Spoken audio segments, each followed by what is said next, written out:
Comencem, Gladys. Dius? Sí. Esperem una mica més. I bueno, Molt bé.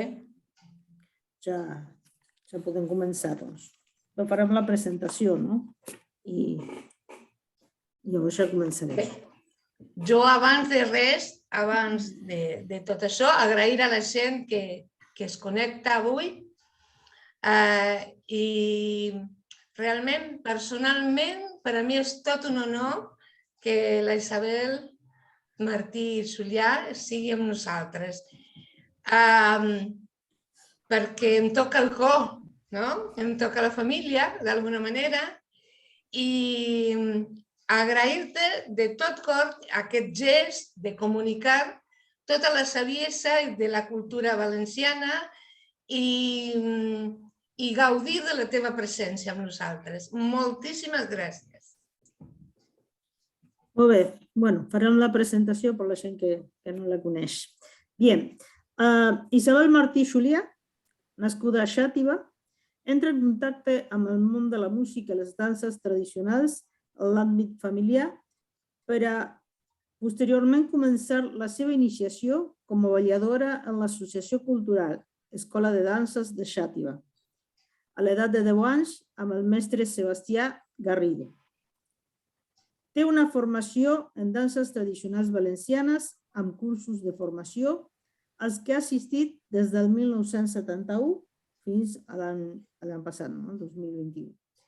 Actualment treballa com mestra de danses i directora artística en un grup de danses de Portixol, de Xàbia, de Pedreguer, de Font Santa Teulada, a l'Escola de Música i Dansa del Poble Nou de Benitatxell i el grup de danses Morro Falquí del Poble Nou de Benitatxell.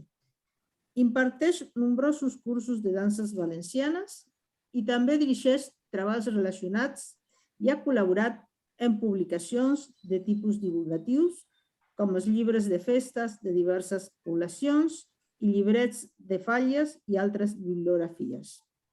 Amb nosaltres, Isabel Martí Julià. Moltes gràcies. Bona vesprada a tots els assistents d'aquesta cita mediàtica. I abans de començar la meva exposició, voldria donar les gràcies al grup Caliu i al Centre Català de Rosario, Argentina, per dipositar la seva confiança en el meu treball i deixar-me compartir amb tots els presents aquesta passió que és la indumentària tradicional. Gràcies. Començaré fent una xicoteta introducció el que és i per què treballem la indumentària tradicional de certa època.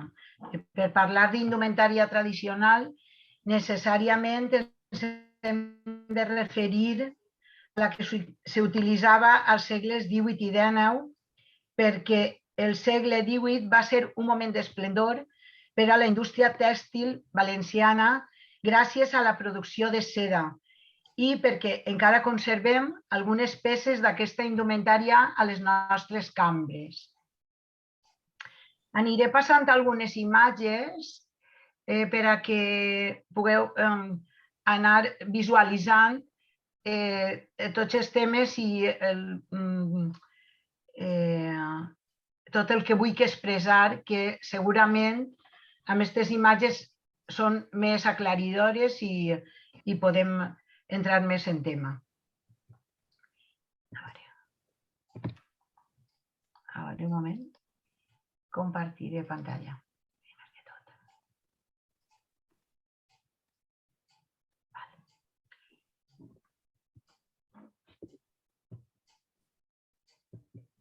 Ara no sé si ho he fet bé. Ho he fet bé? Perfecte. Sí, perfecte. Tres factors mostren influència sobre el vestit. Així ne pense jo. En primer lloc, la climatologia, que ve determinada per la situació geogràfica que determina el tipus de teixit que s'utilitzarà. En una zona costanera com la nostra, trobarem majoritàriament peces de llenç, cotó i seda, i de colors clars i vius, per tal que no absorbeixen el calor i les radiacions solars. mentre que a zones de muntanya primaran els teixits de llana. La funcionalitat serà l'altre factor que determinarà tant la forma com les teles utilitzades en la roba. La roba de feina que trobarem, en la roba de feina trobarem teixits més resistents i sofrits d'escassa ornamentació. I en la roba de mudar s'utilitzen teles fines i de qualitat amb més ornaments. I el tercer factor serà la matèria primera. La terra serà el condicionant important a l'hora de produir algunes matèries bàsiques en l'elaboració dels teixits, que venen determinats per la proximitat de terres de regadiu o de secà i zones de pastoreig, de ramat. Això farà que es confeccioni la roba de forma industrial o casolana, de les dues maneres. Que alguns teixits estiguen a la mà de tothom i que altres siguin utilitzats sols per una classe social determinada. La seda va ser una matèria primera de gran utilització i valor tant social com econòmic a la Marina Alta, que és la nostra comarca. Alcançarà unes xifres i resultats importants en la seva producció i elaboració de teixits. Al segle XVIII, a la nostra comarca, es criaven cucs de seda.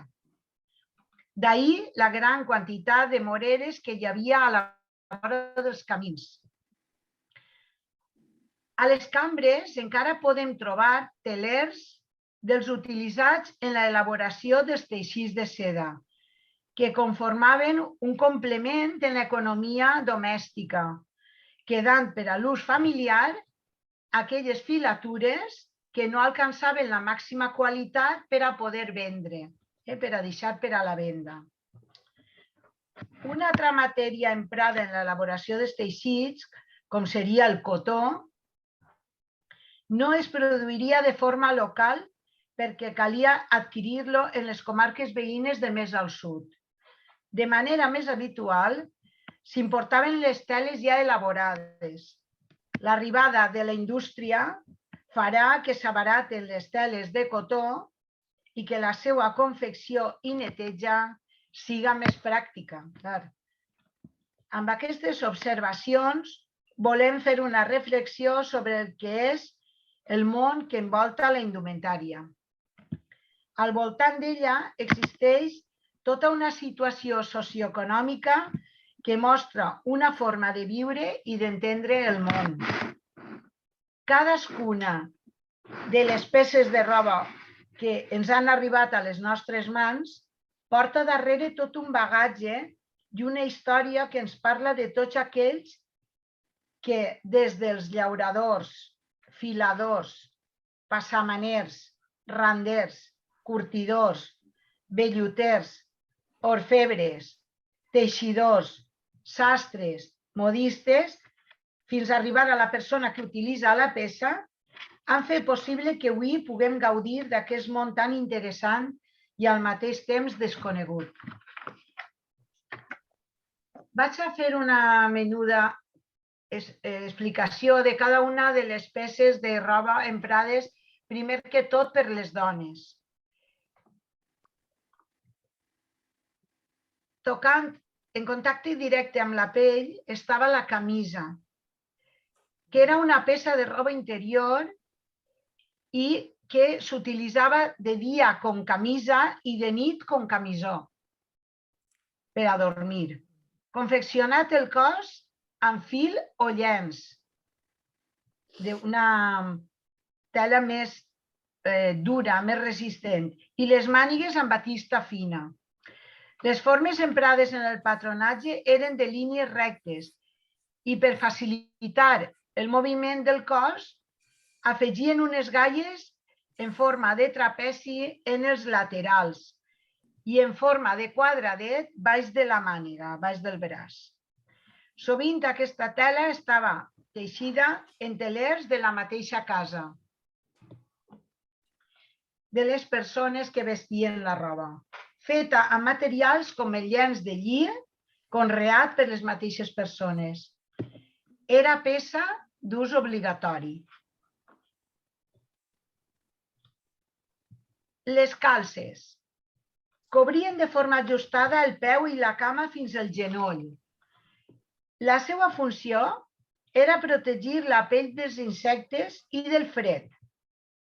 Podien ser ratllades, calades, llises, de color, però totes elles de punt i fetes a mà. Les lligacames. Nugaven la calça a l'altura del genoll, pegant voltes a la cama, acabant amb un llaç o borles que impedien que caigueren.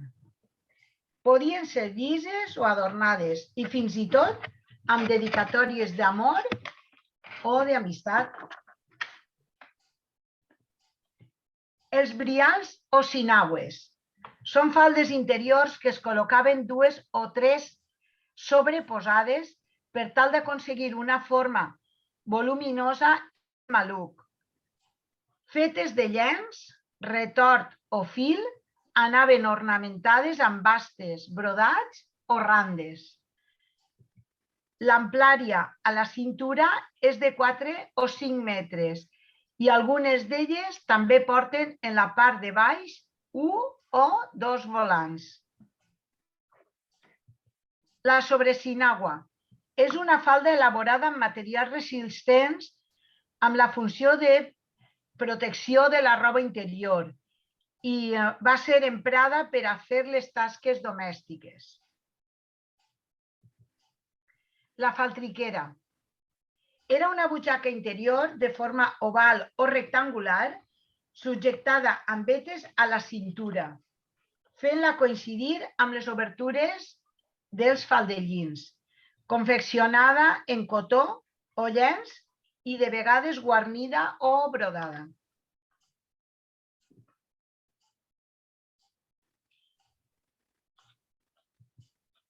El faldellí o guardapeus, que és així com s'anomena la falda exterior confeccionada amb seda, cotó o llana, estaven fets amb teixits de tafetà, ras, sarga, domàs, brocat i altres teixits que coneguem o han existit i ja no existeixen.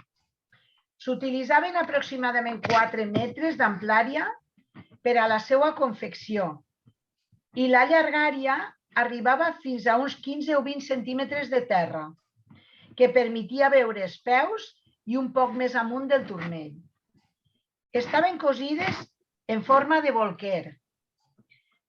La part de davant nugava darrere i la de darrere nugava davant, de manera que les podien utilitzar totes les dones de la casa. Folrada en la part interior i en la part inferior també amb un rodó protector, que és el que podem veure ara mateix a la imatge. El davantal. S'utilitzava per protegir les peces de roba exteriors a l'hora de fer les tasques domèstiques i en altres ocasions per ornamentar vestits de festa. Podien trobar-se de formes i grandàries diferents, quadrats, rectangulars, ovalats i adornats amb randes, galons i brodats, de colors variats i quasi mai a joc amb el mocador de pit. Els teixits emprats per als de diari solien ser fil, llenç o cotó i per a vestir en dies de festa, seda, mussolina, tafetà o domàs.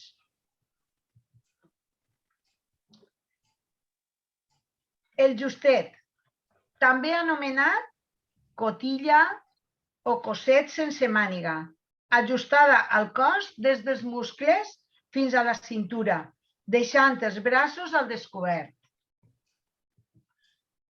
Ajustava tot el cos, però feia més pressió sobre el pit gràcies a l'embarat que portava en la part davantera i més infreqüentment en l'esquena.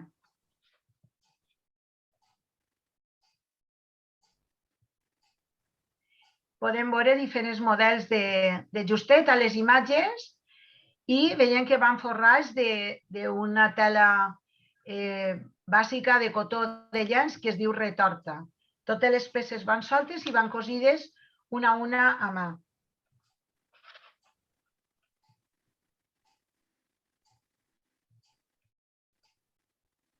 Alguns d'ells tenen, podem veure, vaig a retrocedir la imatge, podem veure que tenen com pedaços de tela afegits, justament, probablement, justament en esta peça de roba que l'hem tocada, l'hem tinguda a les mans, hem vist que justament té els pedaços on no es veurà perquè el mocador de pit taparà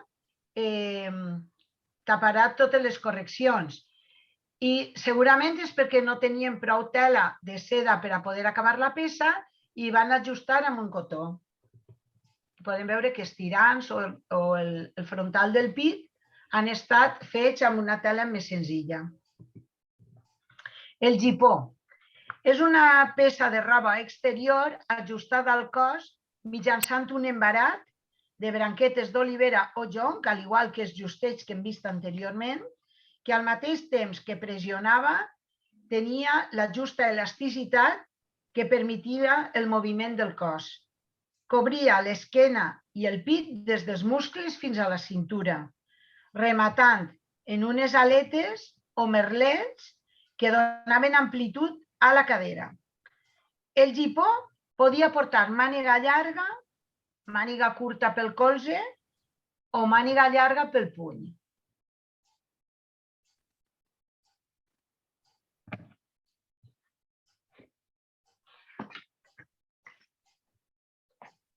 Mocador de pit estava elaborat amb teixits suaus com la seda, el tafetà, el tul o el fil.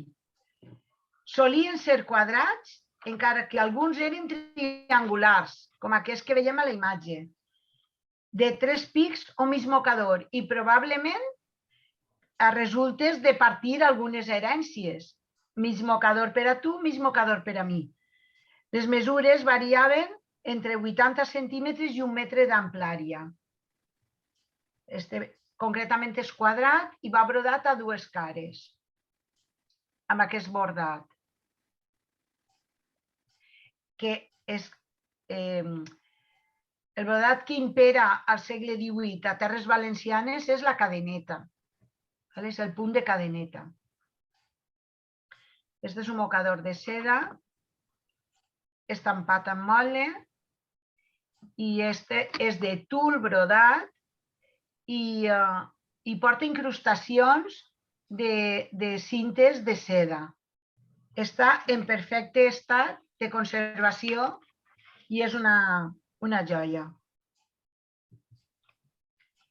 El mantó era emprat per a protegir-se del fred. Eren freqüents els mantons oscurs o negres, però també les dones s'abrigaven amb els mantons de dibuixos de catxamira, amb els quals es cobrien fins i tot el cap. És per això que els anomenem de caputxa. Existeixen també mantons de seda o domàs amb flocs per les vores a l'estil oriental o de Manila.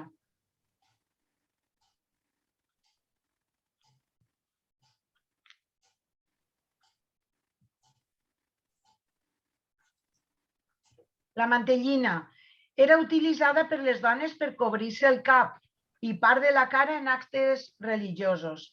Estava elaborada amb mussolines, seda, llana, tul, baieta o llana o drap de llana. Algunes d'elles estaven ornamentades amb brodats, boletes o canuts d'atzabetza, amb randes d'encaix per les vores. Aquesta és una mantellina tern, una mantellina de mitja lluna de domàs de seda, una mantellina dengue que està entre la mitja lluna i el tern que hem vist abans, una mantellina de domàs de seda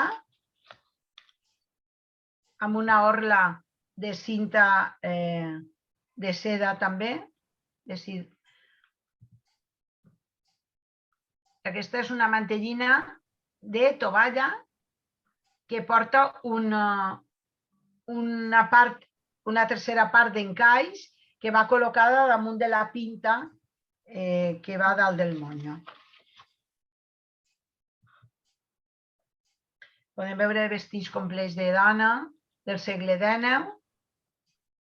Tots ells són de Xàbia, d'una exposició que fem fa un temps, i eren vestits de seda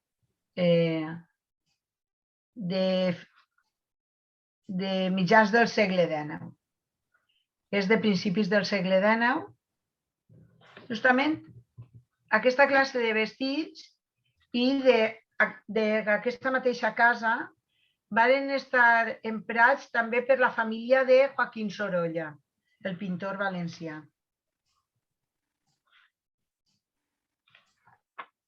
Parlaré un poc per damunt de les joies i arracades o avaloris que porten les dones per a ornamentar tots els vestits dels que acabem de parlar.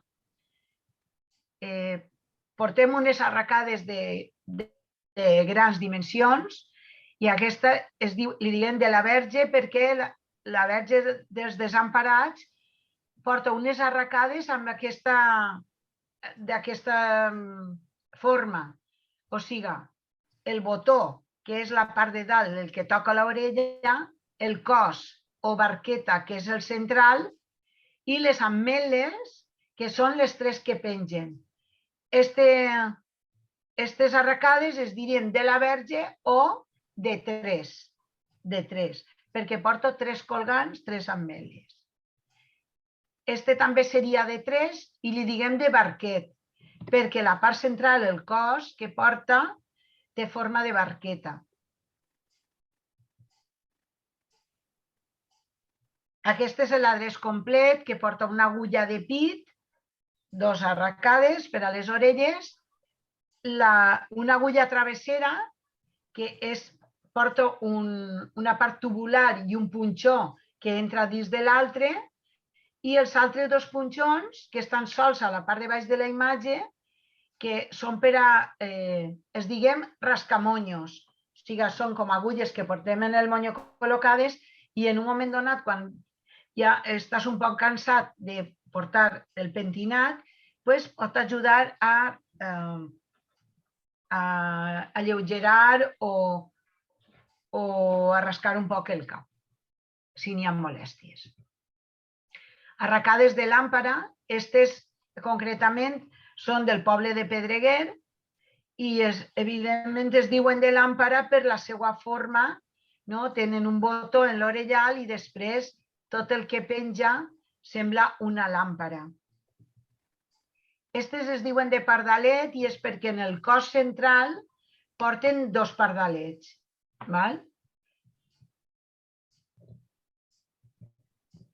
Candados, són els bàsics, són un arc que passa per l'orellal i una filoreta de perles. Aquestes arracades estan al Museu de Xàbia i estan fetes de plata i d'opercle, que és la tapa d'un caragol marí.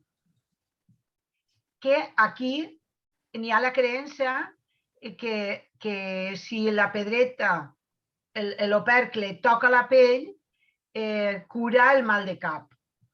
Cura el mal de cap. També li diem pedreta del mal de cap.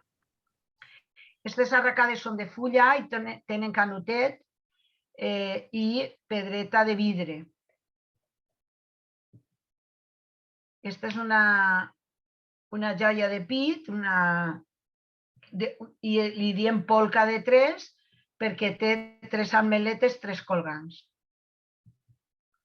Este és l'opercle que he dit, que este és el que es porta justament penjat al coll i és el que faria la funció de llevar el mal de cap. I també portem pintes, servien per a arreplegar-se el monyo, però a més per a fixar-lo i adornar el pentinat de les dones valencianes.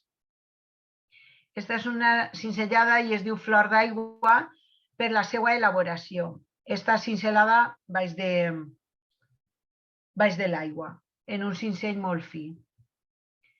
Aquesta és de closca rúbia, de tortuga, carell.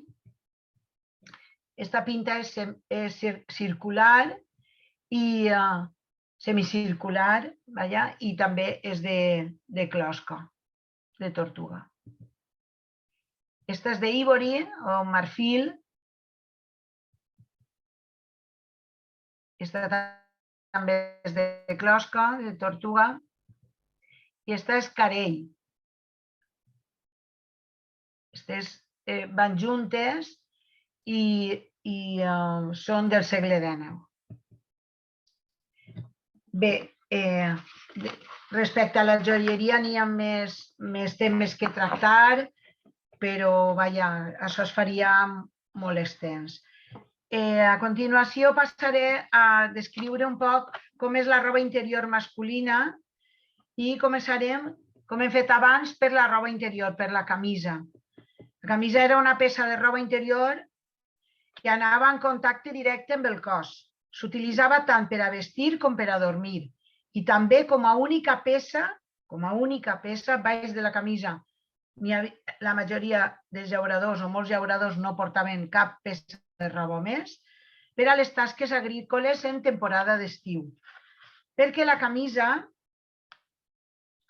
estava feta amb lli, cultivat i teixit a casa per la família i la seva confecció era completament recta, des dels muscles fins al genoll, i tota ella feta d'una peça, llevat de les dues galles quadrades que s'afegien baix la màniga per donar-li forma i moviment al braç. Ho podem veure en aquesta imatge, com que el cos tot és una peça completament recta i la màniga també, però al afegir el quadrat entre màniga i cos permet el moviment. Les calces cobrien la cama des del peu fins al genoll. Podien ser de colors variats, llises, calades, ratllades. Alguns models emprats a l'estiu cobrien des del turmell fins al genoll, deixant el peu a l'aire, que és el cas d'aquestes que mostrem. Aquestes rebien el nom de traveta, calces de traveta, perquè subjectaven la calça mitjançant una traveta que passava per baix del peu.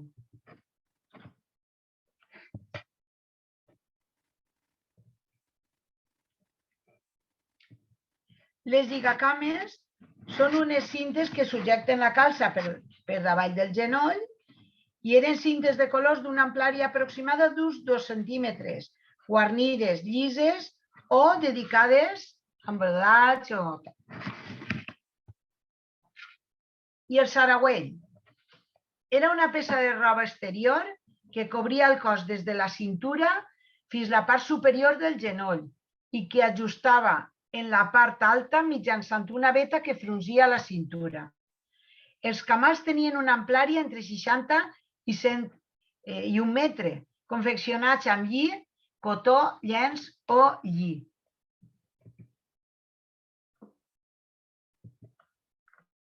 El calçotet es tracta d'una peça interior masculina que s'utilitzava per protegir el cos del tacte bast del calçó exterior.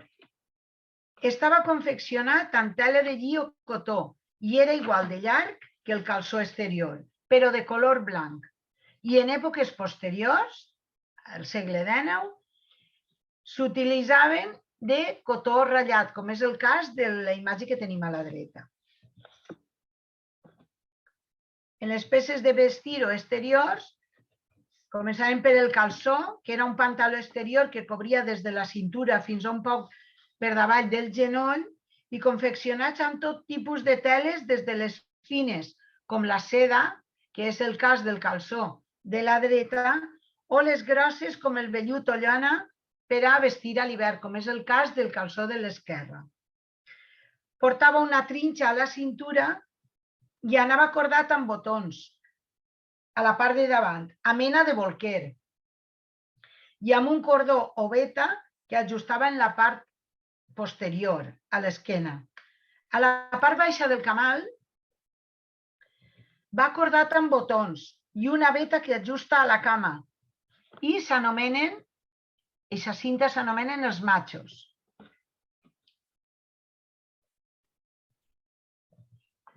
La faixa era una peça d'ús diari que protegia l'esquena del fred i dels esforços de la feina. Amarrava el calçó a la cintura i cadera subjectant-lo fortament.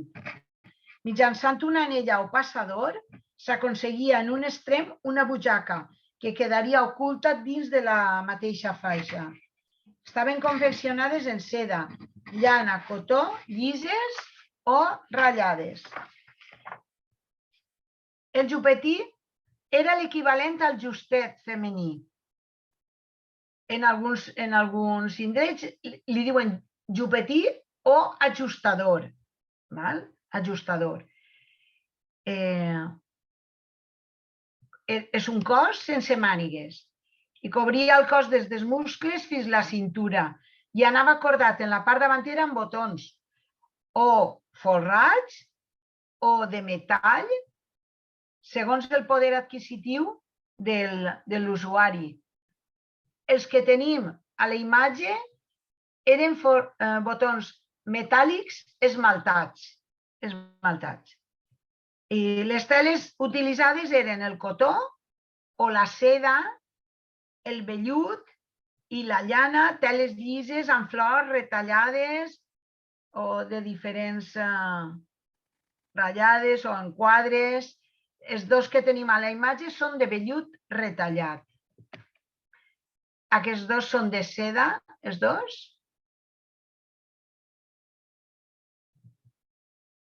Estos dos són de vellut i estan al Museu de Xàbia i estan bordats en fil metàl·lic d'or i l'altre en trenzilla. Este és de col·lecció particular i té tot el frontal en seda i vellut retallat, igual que el coll, i després tota la part posterior en un cotó, en una indiana de cotó de colors estampada. Vellut retallat i adornat amb una trenzilla que es pot veure millor en esta imatge. És una trenella que està elaborada i cosida enroscant-la. I hem vist els botons metàl·lics, les manzanetes. Vaig a tornar darrere una imatge perquè pugueu veure els botons que són metàl·lics i van, segons el poder adquisitiu de l'usuari, podrien portar una vintena de botons o podrien portar-ne 3 o 4.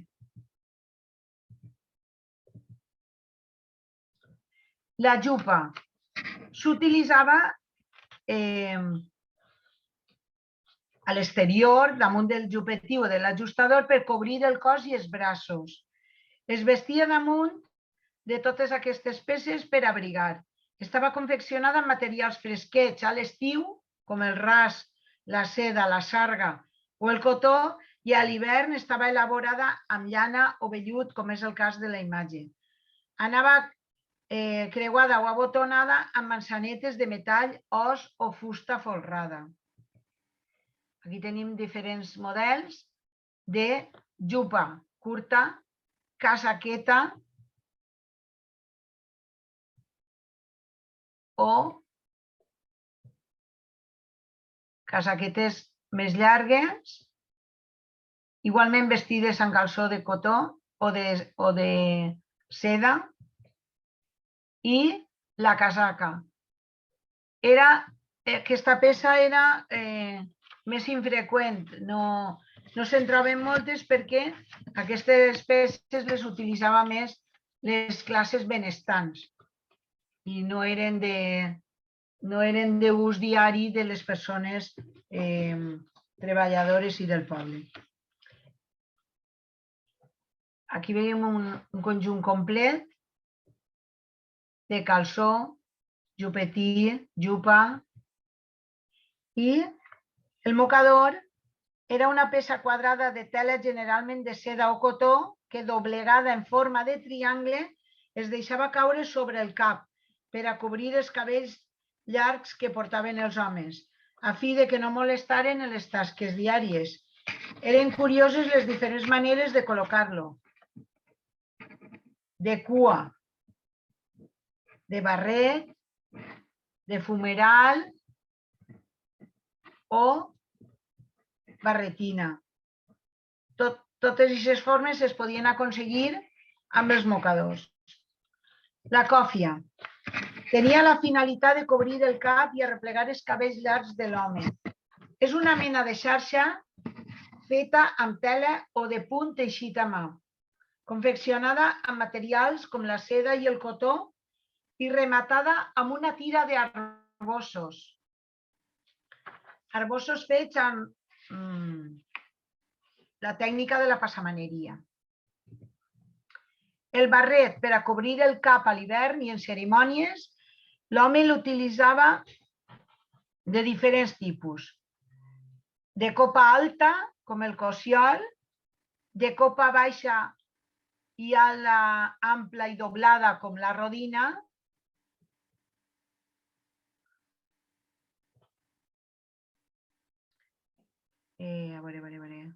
de copa baixa i ala estreta, com el catite, que hem vist anteriorment, el catite, i amb el casquet rodó i ala doblada, com la montera, en forma cilíndrica i ajustada al cap i doblada de costat, la barretina.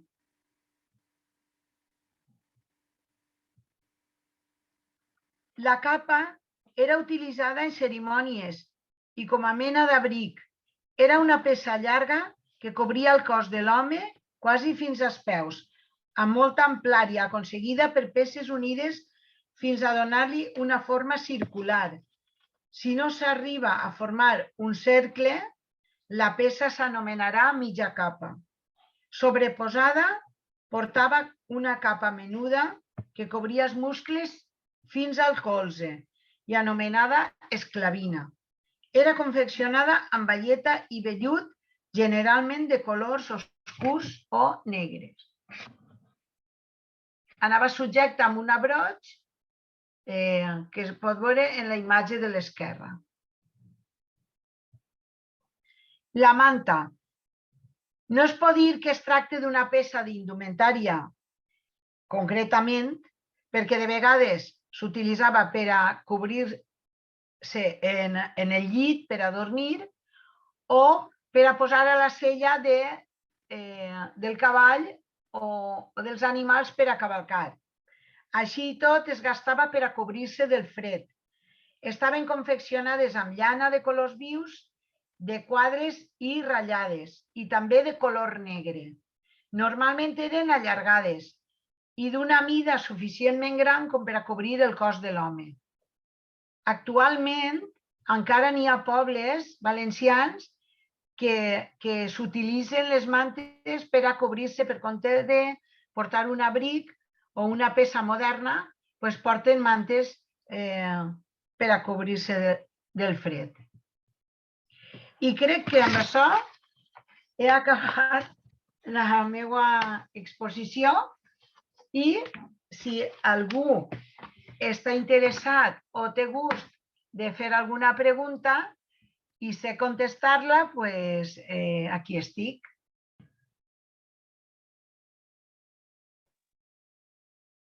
Isabel, volia fer-te una pregunta que he vist a les imatges i que no he vist ben bé si era la part de la roba interior de l'home, no?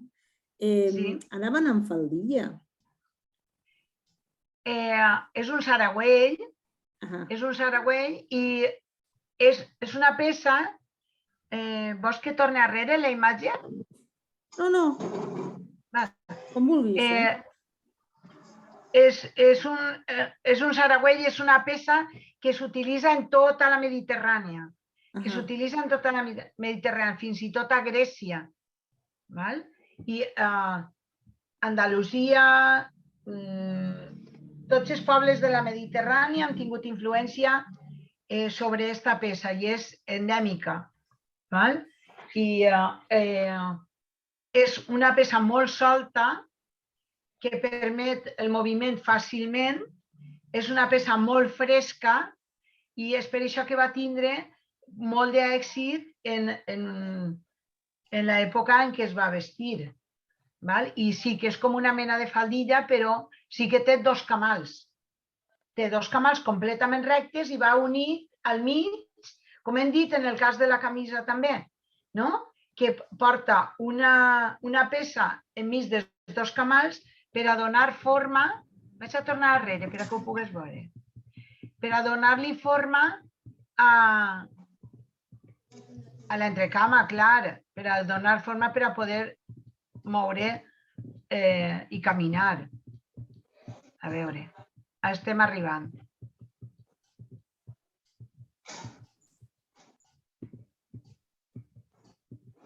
Ahí al mig. A veure, no sé si puc utilitzar el punter. A veure, aquí, ahí enmig, té una peça quadrada que està posat entre les dues línies rectes dels camals. Val? I enmig té una peça quadrada que, unida a una part i a l'altra, fa que el saragüell tinga tiro, val? Que tinga forma quasi circular. Val? Sí. I després va ajustada en una veta a la cintura, però serà la faixa la que apretarà la peça de roba, el pantaló. Val? Però sí que sembla una faldilla. Sí que sembla una faldilla. Per altra banda, la camisa també. La camisa també és llarga.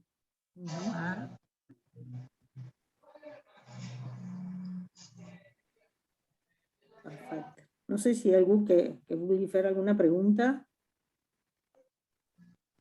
No. Bé.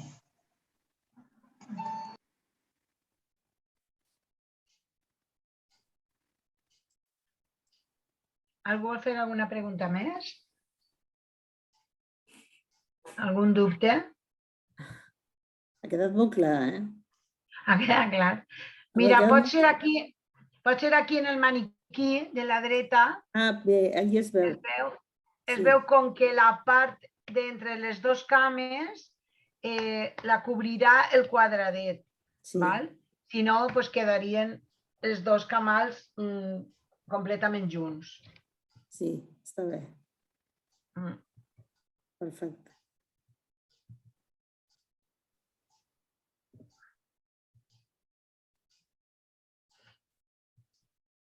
Jo una pregunta.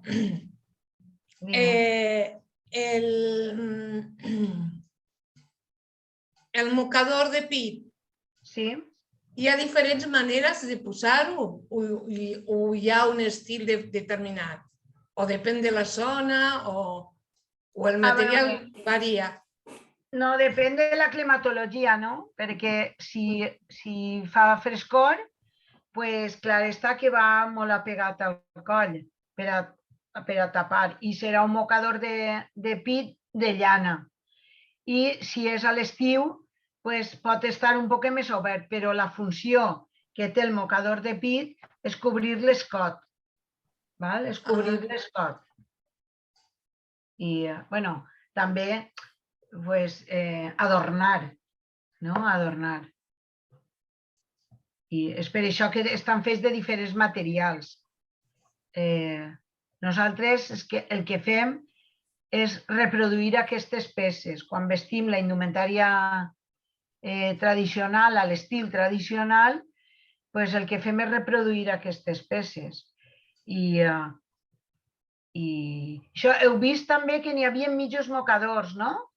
Que n'hi havia mocadors partits per la meitat, que eren triangulars. Originàriament no eren triangulars, però, clar, si només tenim un mocador i volem compartir-lo, hi havia costum de, tallaven per la meitat i ala, saps? I bé, com que anaven... Totalment pràctic. Com que anaven brodats a les dues cares, pues això, era fàcil de fer. Però, clar, estaven mutilant una peça important. Una altra cosa que m'agradaria que expliquis és que l'altre dia a mi vas tenir la gentilesa d'explicar-me a mi, era l'aparell aquest per filar que té el fil. Sí, així al principi... Perquè és preciós. A mi em sembla que és una artesania total. Bé, doncs, quan s'elaboren els teixits de seda, encara les sederíes valencianes encara ho fan, val? Estava al principi de la presentació. Ai, què he fet? Tranquil·la, que no passa res. Som a família. Això. A veure.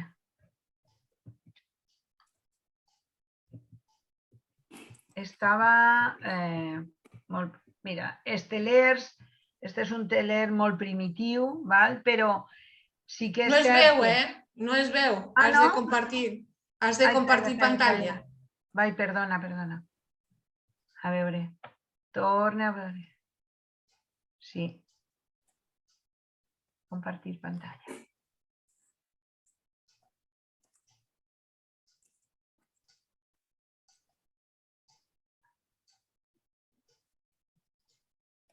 Ara? Sí. Ara sí? Sí. Sí. Val. Dia que els telers primitius, els telers, els actuals, són molt moderns, està clar, i n'hi ha telers mecànics, però a les sederíes valencianes encara s'utilitzen els telers a la manera antiga. I als teixits que ixen d'aixòs telers es diguem teixits espolinats. Teixits espolinats. N'hi ha gent que li diu espolins directament. Este teixit, esta tela és un espolí. Els espolins estan fets, els teixits espolinats estan fets de seda o seda llor, fil metàl·lic i fil de seda. I realment l'espolí són aquestes barquetes que estem veient en la imatge. Són unes barquetes que alberguen el carrer de fil i que passarà entre l'ordin que baixa, els fils que baixen del teler i la barqueta passarà entremig d'aquests fils per a fer la trama. Aleshores, per a que siga una cosa ràpida i lleugera, varen fer aquestes barquetes que són fines i passen entre els fils.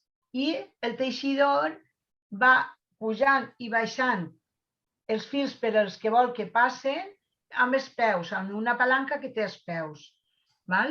I aquestes barquetes són les que han donat nom als teixits que estan fets d'aquesta manera, amb aquest procediment. Els espolins són aquestes barquetes, però ara tot el món li diem als teixits, també es diem espolins. Són teixits espolinats, però es diguem espolins.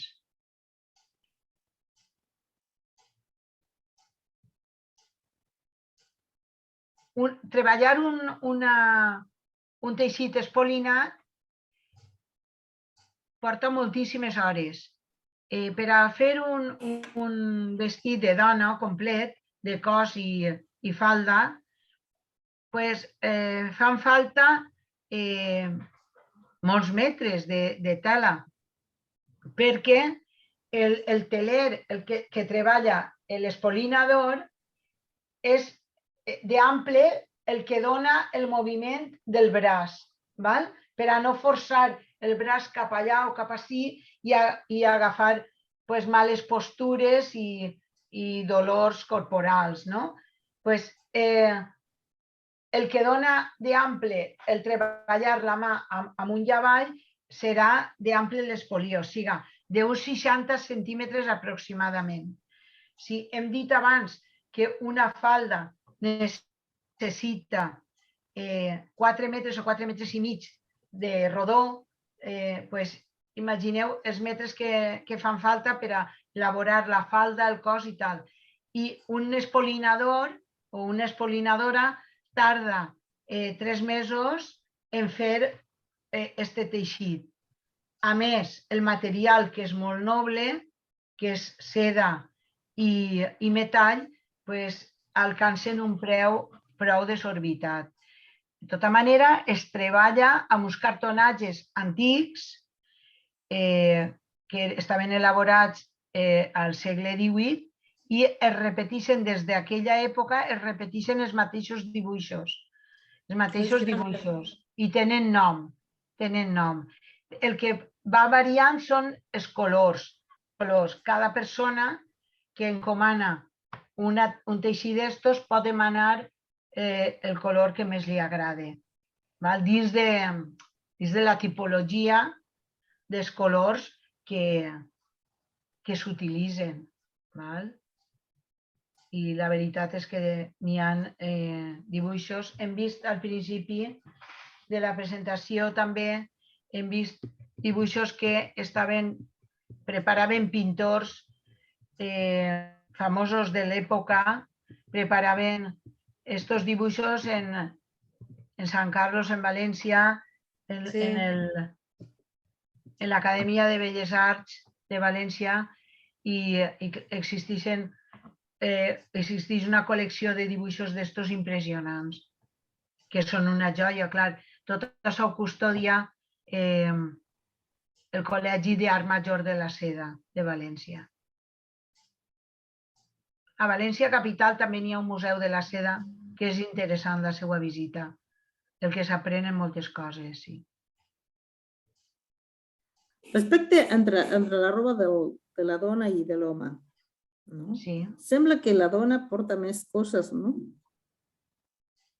Porta més coses o no, però són peces de roba que intenten configurar una silueta, com actualment, no? Com actualment. Actualment també els sostenidors, els pantalons, n'hi ha peces de roba que ajusten més per a conformar una silueta femenina que està de moda en el moment. I en aquell moment estava de moda una cintura molt fina i un maluco més ampli, i per a donar l'apariència que era una dona que estava preparada, molt ben preparada per a la maternitat. I aleshores, què és el que hi ha que fer? Perquè visualment parega això, posar moltes sinagües i posar fins i tot un rulo. Rosana i jo també havíem comentat l'altre dia, ara anem fins on estan els justets. I veureu, cosa curiosa també, per a poder potenciar aquesta classe de forma o silueta, les dones posaven a les seues peces o afegien damunt de la camisa un rulo, a mena de botifarreta, que permetia veure una cintura estreteta, fina, mira, com veiem en la imatge de l'esquerra, una cintura molt marcada i una cadera ampla. Un moment que arribem. A veure. Calces, lligacames, val? Moltes sinagües sobreposades i no arriba. Aquí. Estem en els justets. Van embarats amb canyeta d'olivera, amb varetes d'olivera o d'altres materials vegetals com el vímet o mimbre o, en fi, o espart, també espart. Malletes d'espart. A veure si arribem al rulet. Veieu aquest menut Aquesta peça que n'hi ha posada sobre l'esquena de la peça, aquesta mena de botifarreta, però això és per a donar una sensació d'un apolissonat finet, lleu, però el rulo seria d'eixa grandària o més grosset i rodejaria quasi tota la cintura. Va posat sobre la camisa i després totes les altres peces damunt. D'aquella manera, la visió general seria una silueta de cintura estreta i cadera ampla. Isabel, una altra pregunta. Dime. A veure, si tenien tants una peça de roba sobreposada de l'altra, era pesat sostenir tot això, o no?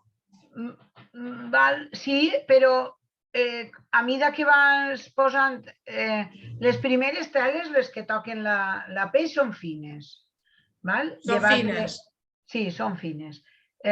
Després hi ha el llenç, però si tu després, per exemple, les sobresinaues són de teles finetes i les teles exteriors, si tu poses una tela de seda, doncs no pesa tampoc, saps? Sí que pesen les de cotó o de llana, això és cert. Però quan es posen les faldes de llana és l'hivern i volem anar abrigats, saps? Però... Perquè la sensació de posar una cosa sobre l'altra és com que la sensació que et dona és de pes, no? Sí. Això vull dir. Ja, per a la vida actual, còmoda no és la roba. Per a la vida actual no. Per a una vida tranquil·la, pausada, en la que aquesta roba no es podia llevar tots els dies ni res, doncs en aquella època suposo que sí, que seria molt portable. Ara, per a la vida actual, còmoda no és. Còmoda no és. Sí que podríem anar en justets. Els justets sí que es portarien i es portarien a gust perquè aniríem com més ben col·locats, més certs. No? Però totes les faldes i tot allò, doncs no. Encara que a gent com jo ens agrada vestir aquesta roba i gaudim moltíssim de portar-la, però a mi no resulta incòmoda. L'he portat tantíssimes vegades que no em resulta incòmoda i sempre volem millorar-la, no? Però que per a la vida diària, per anar a l'oficina, no és. No.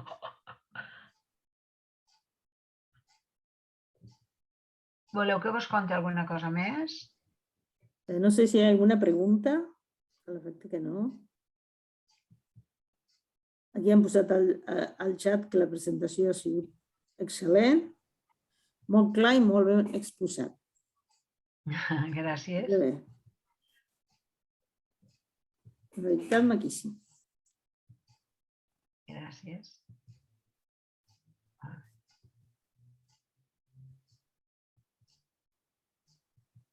Bé, aquests maniquís que veieu sencers van estar preparats per a una exposició al Museu de Xàbia i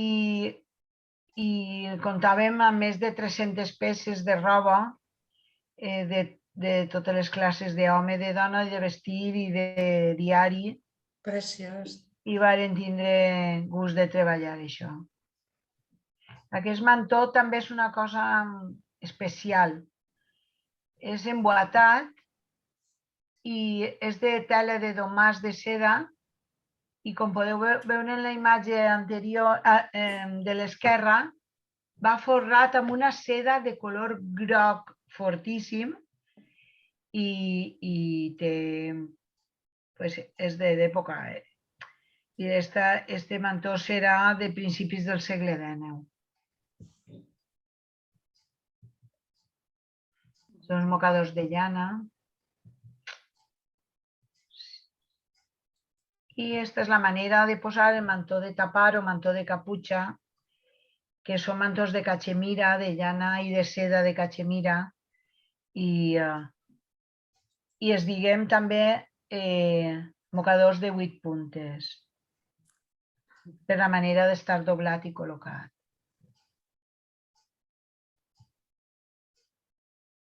Aquesta mantellina també és de Xàbia, és de seda i encaix de chantilly, i va tot el centre, tot l'ull central de la mantellina, de grans dimensions, per cert, està tot brodat en fil de seda i atzavetja, o sigui, boletes negres en cas.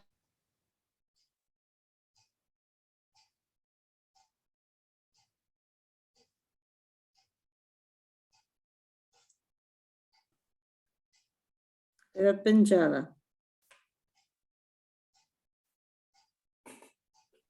Se l'ha tallat la connexió? La connexió. Ara Ai, bé. ha tornat.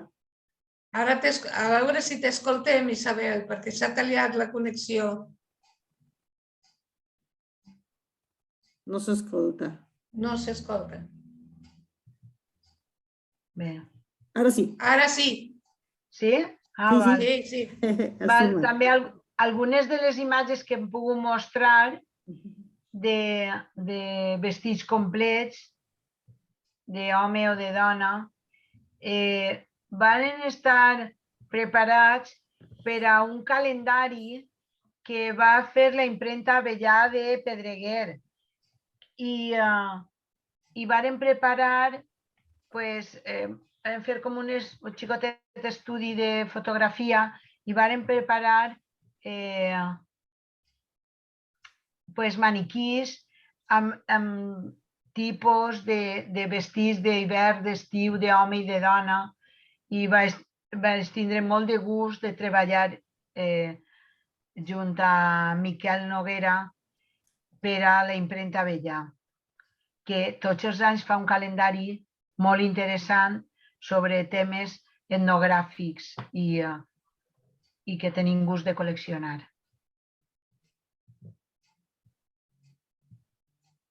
Bé, no sé, voleu fer alguna pregunta més o... No sé si vos puc explicar alguna altra cosa. Jo estic meravellada.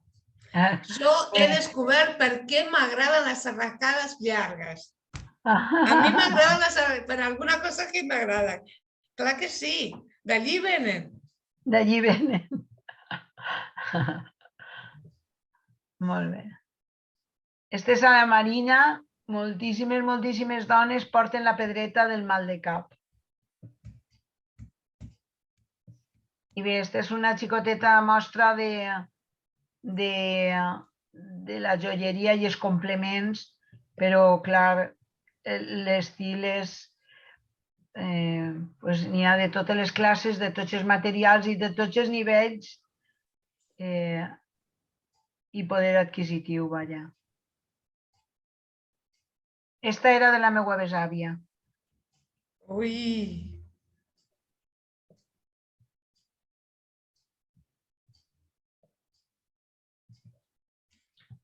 És preciós. La veritat, moltíssimes gràcies. Algunes fotografies no tenen massa qualitat perquè estan fetes des de fa moltíssims anys, però, bueno, està ahí el document, vaja. Vinga. Pues el dia que necessiteu alguna coseta més o que vulgueu que vos expliqui alguna altra cosa, només teniu que dir-ho. Has vist? Jo crec que estem meravellats perquè, bueno, per a nosaltres poder accedir a tot això és realment un gust, un gust. I és part de la història. També, llavors això, no? És un gust poder aprendre, saber més, poder tenir contacte amb les diferents varietats de la llengua, de tot, no? I poder preguntar. El saber és una qüestió que ningú et pot treure, no? I és un gust a l'ànima. Torno a dir, agrair-te personalment, agrair la gentilesa i la generositat que tens de compartir tot el que saps. i espero que tinguis l'oportunitat de venir a Rosario a veure el que és la Fira de Col·lectivitats, el que diem nosaltres, per a veure el que és la música dels diferents col·lectius que han format aquesta ciutat i que es posen durant 10 dies música i ball també, menjars, artesanies i treballs típics de cada comunitat. I moltíssimes gràcies. Jo, Gladys, no sé si tu vols dir alguna cosa més. No, ja ho has dit tot. Molt agraïda també. La veritat, impressionant. Moltes gràcies i estic molt agraïda de la confiança que heu tingut en mi. I sí, espero que es puguem veure algun dia cara a cara. Clar que sí. Bé, que sí, Jo vull agrair a totes les persones que s'han connectat des d'allà, perquè 5 hores de diferència en aquesta hora, allà ja és tard. I les que són d'aquí, els alumnes que s'han connectat, moltíssimes gràcies també. Ja ens veurem demà al Centre Català. I bé, Isabel, un petó i una abraçada ben gran. Fins una altra i gràcies. Moltíssimes gràcies. A tots. Adéu. Gràcies. Fins una altra. Adéu.